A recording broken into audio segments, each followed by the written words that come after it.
ولا قوة إلا بالله العلي العظيم. أعوذ بالله من الشيطان الرجيم. بسم الله الرحمن الرحيم. اللهم صل على محمد وآل محمد وعجل فرجهم. رب اشرح لي صدري ويسر لي أمري واحلل عقدة من لساني يفقهوا قولي. اللهم صل على محمد وآل محمد وعجل فرجهم. السلام علیکم ورحمۃ اللہ وبرکاتہ. زہرا کلاسز رمضان المبارک اسپیشل درس نمبر 23.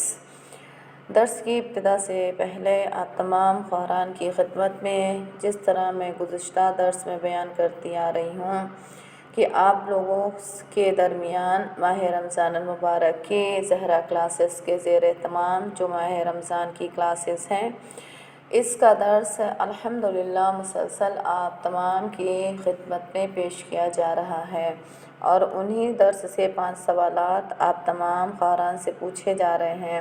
آپ ان سوالات کے جوابات لکھ کر کے زہرا کلاسز کے ایڈمن کے نمبر پر ارسال کریں.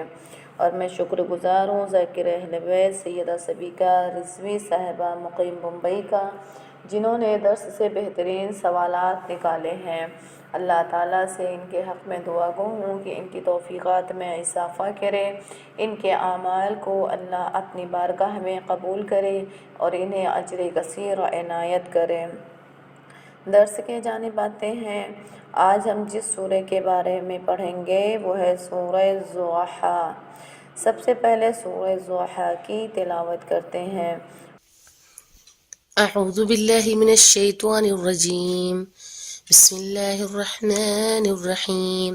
والضحى واللیل اذا سجى ما ودعك ربك وما قلى وللآخرة خير لك من الأولى ولسوف يعطيك ربك فترضى ألم يجدك يتيما فآوى ووجدك ضالا فهدى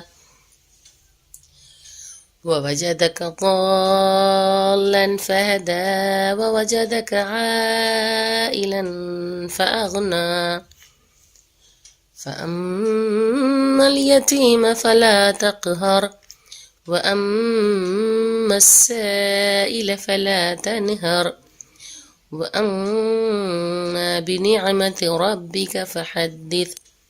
صدق اللہ العلی العظیم. سورہ ضحیٰ قرآن کریم کا 93واں سورہ ہے. یہ مکی سورہ ہے. اس میں 11 آیتیں ہیں اور یہ 30ویں پارے کا جز ہے. نقطۂ نظر سے یہ سورہ ضحیٰ اور سورہ علم نشرہ ایک سورہ شمار ہوتی ہے، لہٰذا اگر اس سورے کو نماز میں پڑھنا ہو تو اس سورے کے بعد علم نشرہ بھی ضرور پڑھے، ورنہ نماز باطل ہو جائے گی.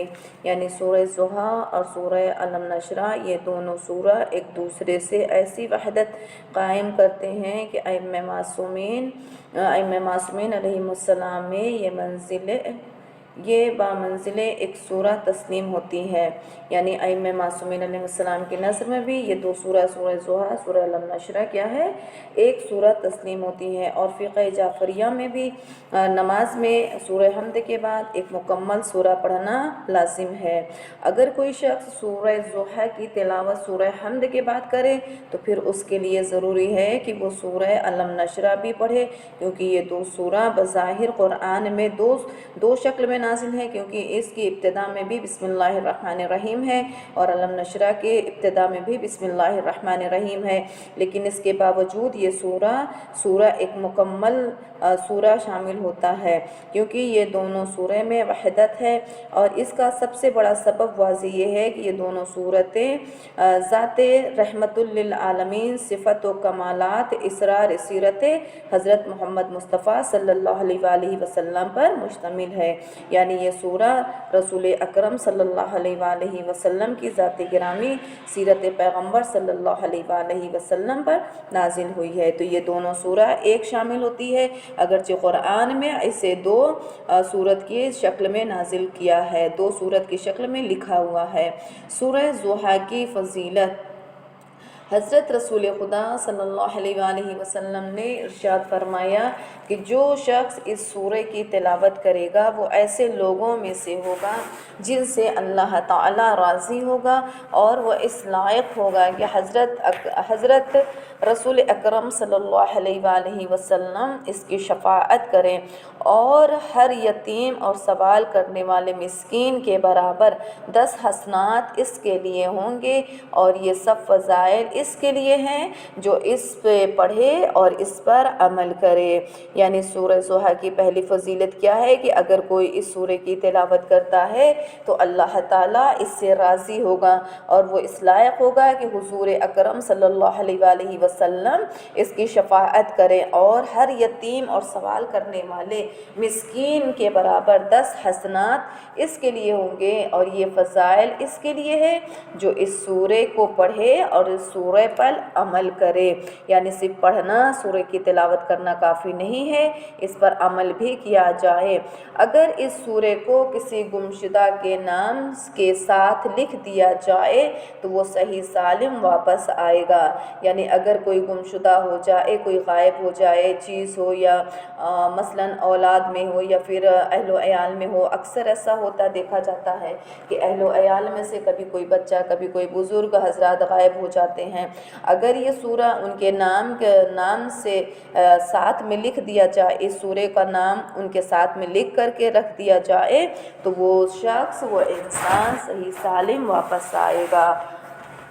اگر کوئی انسان کوئی چیز بھول جائے تو یاد آنے پر اس سورہ کی تلاوت کرے تو اللہ تعالیٰ اس چیز کی حفاظت کرے گا اور اس کو وہ چیز صحیح سالم مل جائے گی۔ اب اگر کوئی شخص اپنے کسی سامان کو، اپنے کسی قیمتی چیز کو رکھ کر کے بھول جائے اور اسے یاد نہ آ رہا ہو تو وہ اس سورہ ضحیٰ کی تلاوت کرے، اللہ تعالیٰ اس چیز کی حفاظت بھی کرے گا اور اس کو وہ چیز صحیح سالم مل جائے گی۔ اس کے ترجمے کی طرف نظر کریں تو ارشاد ہوتا ہے، بسم اللہ الرحمن الرحیم، شروع اللہ کے نام سے جو بڑا مہربان اور زیادہ رحم کرنے والا ہے۔ والضحیٰ، قسم ہے ایک پہر دن چڑھے کی، ایک پہر چڑھے دن کی۔ واللیل اذا سجا، اور قسم ہے رات کی۔ پروردگار عالم نے کئی چیزوں کی قسم کھائی ہے اور اس میں بھی خداوند کریم قسم کھا رہا ہے کہ ایک پہر چڑھے دن کی قسم، اور قسم ہے رات کی جب وہ چیزوں کی پردہ پوشی کرے۔ ما ودعک ربک وما قلی، تمہارے پروردگار نے نہ تم کو چھوڑا ہے اور نہ تم سے ناراض ہوا ہے۔ وَلَلْآخِرَةُ خَيْرٌ لَكَ مِنَ الْأُولَى، اور آخرت تمہارے لیے دنیا سے کہیں زیادہ بہتر ہے۔ پروردگار کتنے اچھے انداز میں تسلی دیتا ہے کہ انسان خود کو تنہا نہ سمجھے اور تنہا سمجھ کے مغموم نہ ہو، کہ جب وہ کسی مصیبت میں گرفتار ہو، کسی مشکل میں گرفتار ہو، یا جب زمانہ اس کا ساتھ چھوڑ دے اور وہ بالکل مایوس ہو جائے تو خداوند کریم کتنے احسن ترین انداز میں مایوسی سے باہر نکال رہا ہے۔ یہ قرآن ایسی کتاب ہے کہ جو ذہن کو سکون پہنچانے والی کتاب ہے۔ اگر ہم غور کریں، اگر ہم قرآن کی تلاوت کریں، اس کے معنی و مطالب پہ غور کریں تو پروردگار عالم اس طریقے سے گویا ہے قرآن مجید میں، اس طریقے سے گفتگو کر رہا ہے کہ انسان کو بالکل ذہنی سکون حاصل ہو جائے کہ کس انداز سے تسلی و تشفی دے رہا ہے خدایا کہ تمہارے پروردگار نے تم کو نہیں چھوڑا اور نہ تم سے ناراض ہوا ہے، کہ اگر بندہ کوئی غلطی کر دیتا ہے تو خداوند کریم اسے معاف بھی کر دیتا ہے۔ بہت ہی محبت بھرا انداز ہے، اور کیسے نہ ہو کہ وہ خدا کے جو 70 ماؤں سے زیادہ چاہنے والا ہے۔ وَلَلْآخِرَةُ خَيْرٌ لَكَ مِنَ الْأُولَى، اور آخرت کے لیے دنیا سے کہیں، آخرت کے بارے میں کیا فرمایا کہ آخرت تمہارے لیے دنیا سے کہیں زیادہ بہتر ہے. کہ اگر انسان یہ سوچتا ہے کہ جو کچھ بھی ہے یہ دنیا ہے، یہیں آئے ہیں، یہیں پلے بڑھے ہیں، پیدا ہوئے، یہیں کھانا ہے، پینا ہے، یہیں مر جانا ہے، سب کچھ ختم ہو جائے گا، تو ایسا ہرگز نہیں ہے. ایک جو سفر شروع ہوتا ہے وہ موت کے بعد شروع ہوتا ہے، اور اس کے بعد کی جو زندگی ہے وہ دائمی زندگی ہے، نہ ختم ہونے والی زندگی ہے.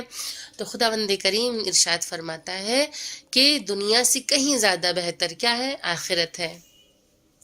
وَلَسَوْفَ يُعْطِيكَ رَبُّكَ فَتَرْضَىٰ، اور عن قریب تمہارا پروردگار اس قدر عطا کرے گا کہ خوش ہو جاؤ گے.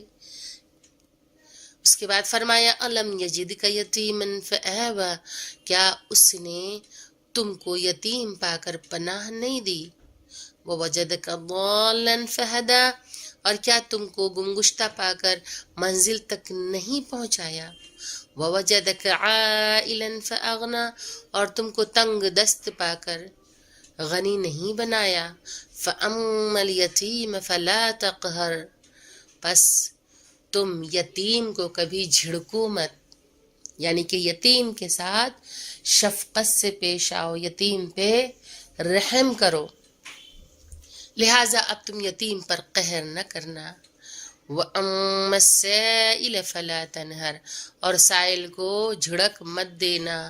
وَأَمَّا بِنِعْمَةِ رَبِّكَ فَحَدِّثْ، اور اپنے پروردگار کی نعمتوں کو برابر بیان کرتے رہنا کہ خداوند کریم نے جو نعمات عطا کی ہیں ان کا ذکر کرتے رہنا چاہیے، غافل نہیں ہونا چاہیے اس سے. اور جس طرح سے پروردگار عالم کہتا ہے کہ میرے بندے کفران نعمت مت کرنا، شکران نعمت کرنا، یعنی کہ اللہ کا شکریہ ادا کرنا نعمت کے ملنے پر. تو پروردگار عالم کی نعمتوں کا بیان کرتے رہنا چاہیے. ماہ رمضان المبارک کے 30ویں دن کا ثواب. حضرت رسول خدا صلی اللہ علیہ وآلہ وسلم نے فرمایا کہ اللہ تعالیٰ ماہ رمضان المبارک کے 23ویں دن انبیاء و صدیقین و شہداء کے ساتھ پل صراط سے گزار جاؤ گے. میری امت کے ہر یتیم کو پیٹ بھر کر کھانا کھلانے اور میری امت کے ہر فرد کو کپڑے پہنانے اور دینے کا ثواب تم کو ملے گا. یعنی آج کا دن کتنا بابرکت ہے کہ پروردگار عالم آج کے دن ماہ رمضان المبارک کے 23ویں دن میں جو ہم سب کو ثواب عطا کر رہا ہے وہ یہ ہے کہ انبیاء اور صدیقین اور شہداء کے ساتھ پل صراط سے گزر جاؤ گے. یعنی آج کا دن اتنا بابرکت ہے کہ اگر کوئی روزہ رکھے تو اللہ ثواب کیا دے رہا ہے کہ انبیاء، صدیقین، شہداء کے ساتھ پل صراط سے گزر جانا، جس کے لیے پل صراط پر ہم نے بعض روایتوں میں پڑھا بھی ہے، بعض روایتوں میں سنا بھی ہے کہ بال سے زیادہ باریک، تلوار کی دھار سے زیادہ تیز ہوگا.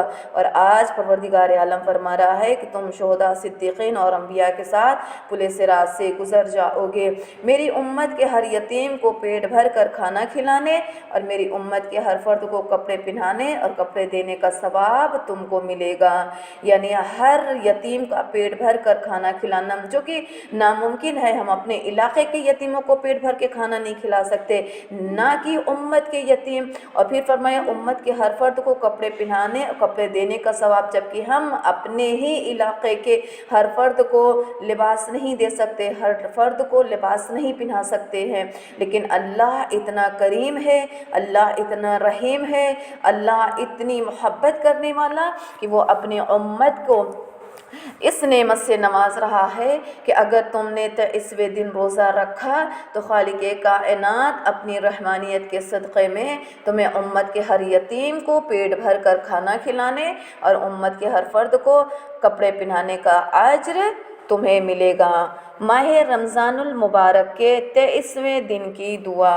اللہم صلی علی محمد وآل محمد وعجل فرجہم اللهم اغسلني فيه من الذنوب وطهرني فيه من العيوب وامتحني قلبي فيه بتقوى القلوب يا مقيل الأسرات المذنبين وصلی اللہ علی محمد وآل محمد۔ اللہ مجھے اس مہینے میں گناہوں سے صفائی دے اور اس میں مجھے عیبوں سے پاک کر دے اور میرے قلب کو پرہیزگاری سے آزما لے۔ اے گنہگاروں کی لرزشوں کو نظر انداز کرنے والے، یعنی آج کے دن ہم پروردگار عالم سے مانگ رہے ہیں دعا کہ اے اللہ مجھے اس مہینے میں گناہوں سے صفائی دے۔ جبکہ میں نے گزشتہ درس میں بیان کیا تھا کہ یہ ماہ رمضان المبارک کا آخری عشرہ یہ عشروں کا سردار ہے، یعنی 2 عشرہ ہمارے درمیان سے گزرا ہے اور یہ آخری عشرہ ہے، اور اس میں ہم اللہ تعالیٰ سے دعا کر رہے ہیں اگر 2 عشرہ میں ہم غافل تھے تو پروردگارہ اس عشرے میں جو عشرے کا سردار کہلاتا ہے مجھے اس مہینے میں گناہوں سے صفائی دے۔ میرے ہر گناہ کبیرہ گناہ صغیرہ کو معاف فرما۔ ہر وہ گناہ جو میں نے عمدن اور سہون کیا ہے، جو ہم نے جان بوجھ کر کے کیا ہے، جو ہم سے انجانے میں ہوا ہے، اللہ ان گناہوں سے ہماری صفائی کر دے اور اس میں مجھے عیبوں سے پاک کر دے۔ جو خامیاں میرے اندر موجود ہیں جو مجھے بظاہر نظر نہیں آ رہی ہیں وہ ان عیبوں سے مجھے پاک کر دے۔ میرے قلب کو پرہیزگاری سے آزما لے، یعنی ہمارے دلوں کو پرہیزگاری سے آزما لے۔ پرہیزگار کیسے ہونا ہے کہ پروردگار عالم اس ماہ رمضان المبارک میں سب سے بہترین طریقہ ہے اپنے قلب کو آزمانے کا، اور میں نے گزشتہ درس میں بیان کیا تھا کہ انسان یقیناً اپنے قلب پر قابو پائے ہوئے ہے۔ ہماری روح پاک ہے، ہمیں اپنے جسم کو پاک کرنا ہے، اور روح چونکہ پاک ہے اس وجہ سے اگر ہمارے سامنے روزے کے عالم میں کھانے یا پینے کا اہتمام کیا جائے تو ہمارا قلب اس جانب متوجہ نہیں ہوتا ہے۔ کیوں نہیں ہوتا؟ اس لیے چونکہ ہم اللہ کی رضا کے لیے، اس کی خوشنودی کے لیے روزہ رکھے ہوئے ہیں، لہٰذا جب تک کہ ہم روزے کے حالت میں ہوتے ہیں کھانے پینے کے جانب ہمارا دل متوجہ نہیں ہوتا ہے۔ اور پھر فرمایا اے گنہگاروں کی لرزشوں کو نظر انداز کرنے والے۔ خداوند عالم کون ہے؟ جو اپنے گنہگاروں کی لرزشوں کو نظر انداز کر دیتا ہے۔ وہ یہ نہیں دیکھتا کہ ہم کتنے گنہگار ہیں، بلکہ جب ہم اللہ کی بارگاہ میں سچے دل سے توبہ کرتے ہیں، سچے دل سے استغفار کرتے ہیں تو وہ ہمارے گناہوں کو ہمارے نامہ اعمال سے مٹا دیتا ہے، اسے نظر انداز کر دیتا ہے، اس طرح سے جیسے ہم سے کوئی گناہ کوئی خطا ہوا ہی نہ ہو۔ بلکہ یہ اس رمضان المبارک کا دن جب آپ کو نصیب ہو جائے انشاءاللہ تو پروردگار عالم کی بارگاہ میں سچے دل سے دعا کریے گا۔ طالبات گرامی، ناظرین اکرام، کہ اللہ اس مہینے میں ہمیں گناہوں سے صفائی دے اور مجھے میرے عیبوں سے پاک کر دے، میرے قلب کو پرہیزگاری سے آزما لے اور گنہگاروں کی لرزشوں کو نظر انداز کر دے۔ چونکہ اللہ کون ہے؟ رحم کرنے والا ہے۔ اپنی رحمانیت کے صدقے میں ہم سب کو اللہ معاف کرے۔ خداوند عالم سے دعا ہے کہ اللہ جیسے ہم سب اس درس میں آ رہے ہیں، درس کو سن رہے ہیں، ہم سب کو توفیق عطا کرے کہ ہم سب درس پر عمل کر لے جائیں، ہم سب علم دین حاصل کریں اور اس پر عمل کریں۔ اور جب آپ اس ویڈیو کو سنیں تو ثواب جاریہ سمجھ کر کے اس ویڈیو کو آگے شیئر کریں تاکہ پروردگار عالم ہم سب کی اور آپ سب کی توفیقات میں اضافہ کرے۔ کل کا مسئلہ بھی ہم نے خمس پر تھوڑا سا مسئلہ بیان کیا تھا، آج بھی درس کا آخری پیراگراف ہے اور آج بھی خمس کے مسئلے پر آتے ہیں۔ مسئلہ نمبر 1851، ضروری ہے کہ خمس 2 حصوں میں تقسیم کیا جائے، اس کا ایک حصہ سادات کا حق ہے اور دوسرا ہے کہ کسی فقیر سید یا یتیم سید یا ایسے سید کو دیا جائے جو سفر میں ناچار ہو گیا ہو، اور دوسرا حصہ امام علیہ السلام کا ہے جو ضروری ہے کہ موجودہ زمانے میں جامع الشرائط مجتہد کو دیا جائے۔ یا ایسے کاموں پر جس کو وہ مجتہد اجازت دیں کہ خرچ کیا جائے، اور احتیاط لازم یہ ہے کہ وہ مرجع عالم عمومی مصلحتوں سے آگاہ ہوں۔ یعنی خمس کا دو حصہ ہے، ایک سہم سادات اور ایک سہم امام ہے۔ سہم سادات آپ کسی غریب سید، کسی یتیم سید یا کسی ایسے سادات کو دیں جو سفر میں ناچار ہو گیا ہو۔ دوسرا حصہ امام علیہ السلام کا ہے، یہ آپ اپنے موجودہ زمانے میں جامع الشرائط مجتہدین کو دیں یا ایسے کاموں میں جس پر وہ مجتہد اجازت دیں۔ مثلا اگر ان کی اجازت ہے کہ آپ مدرسے میں خرچ کر سکتے ہیں تو مدرسے میں یہ پیسہ دیا جا سکتا ہے، اور احتیاط لازم یہ ہے کہ آپ مرجع عالم تمام عمومی مصلحتوں سے آگاہ ہو۔ مسئلہ نمبر 1854، جو سید عادل نہ ہو اسے خمس دیا جا سکتا ہے، لیکن جو سید اثنا عشری نہ ہو ضروری ہے کہ اسے خمس نہ دیا جائے۔ جو سید عادل نہ ہو، عادل سے مراد یہ ہے کہ وہ بظاہر گناہ نہ کرتا ہو، بظاہر وہ گناہ کبیرہ و صغیرہ کو انجام نہ دیتا ہو، اسے خمس دیا جا سکتا ہے۔ لیکن جو سید اثنا عشری نہ ہو، یعنی وہ سادات ہو لیکن وہ اثنا عشری نہ ہو، تو ضروری ہے کہ اسے خمس نہ دیا جائے۔